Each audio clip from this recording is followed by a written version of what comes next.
Baik, kita langsung aja ya, menyelami tumpukan materi yang sudah ada di depan kita ini. Analisis mendalam soal krisis kepemimpinan besar di PBNU tahun 2025.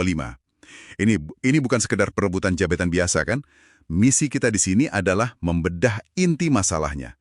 Pertarungan antara aturan main organisasi, ADART, melawan, klaim kekuasaan.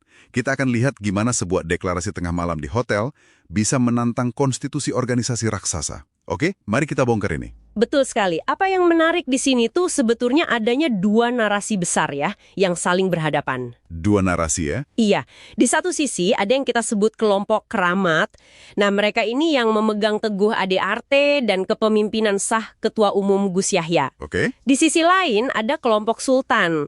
Ini sebuah faksi dari Syuriah yang melakukan manuver yang sangat mengejutkan. Nah, disinilah bagian yang sangat menarik.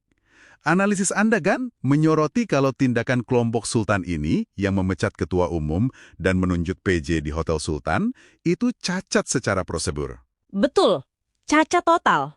Apa saja sih pelanggaran utamanya yang paling fundamental? Oke, jadi ada 3 pelanggaran fundamental berdasarkan ADART PBNU itu sendiri. 3 ya? Yang pertama, cara pemecatannya salah. Caranya? Iya. Ketua umum itu, menurut aturan, hanya bisa diberhentikan melalui muktamar luar biasa, MLB. Bukan rapat faksi di hotel. Jadi forumnya tidak tepat ya? Sama sekali tidak. Tindakan ini, dalam bahasa hukum namanya ultra vires. Di luar kewenangan mereka. Tunggu, ini ibaratnya kayak rapat pengurus RT gitu ya, tapi mencoba memecat presiden direktur sebuah perusahaan nasional. Sudah salah total. Pelanggaran kedua apa? Nah, pelanggaran kedua ini nyambung. Soal alasan pengangkatan PJ. Penjabat itu kan baru bisa diangkat kalau jabatan ketua umum benar-benar lowong, kosong. Paham. Masalahnya, karena pemecatan Gus Yahya dari awal sudah tidak sah. Jabatannya berarti tidak pernah kosong kan? Tepat. Jadi jabatannya tidak pernah kosong. Mereka ini seolah-olah mencoba mengisi kursi yang sebenarnya masih ada pemiliknya. Logikanya jadi berantakan. Jadi argumen mereka itu runtuh karena premis awalnya saja sudah salah. Ini semua terdengar begitu rapuh.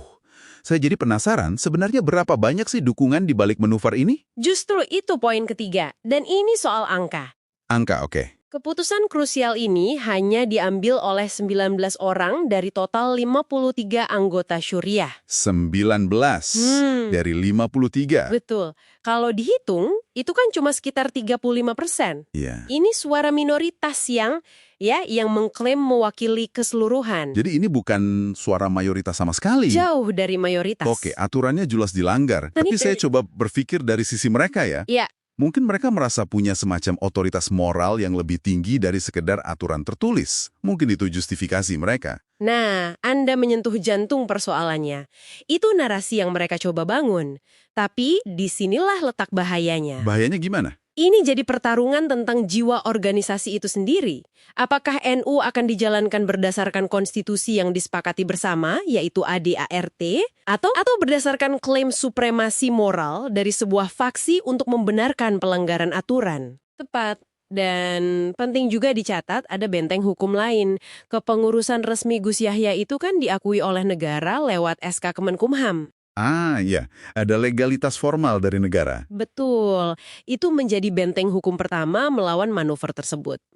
Jadi kesimpulan utamanya, krisis ini adalah contoh klasik pertarungan antara prosedur melawan kekuasaan, di mana kepemimpinan yang sah ternyata punya landasan kuat baik dari konstitusi internal maupun hukum negara. Tepat sekali. Dan ini memunculkan satu pertanyaan penting untuk Anda renungkan, yang berlaku bagi organisasi manapun sebetulnya. Apa itu? Ketika sebuah kelompok mengklaim punya otoritas moral untuk membengkokkan aturan, apa yang bisa mencegah seluruh struktur organisasi itu runtuh? Pada akhirnya, ini memaksa semua orang untuk memilih loyalitas kepada individu atau loyalitas kepada sistem yang sudah dibangun bersama.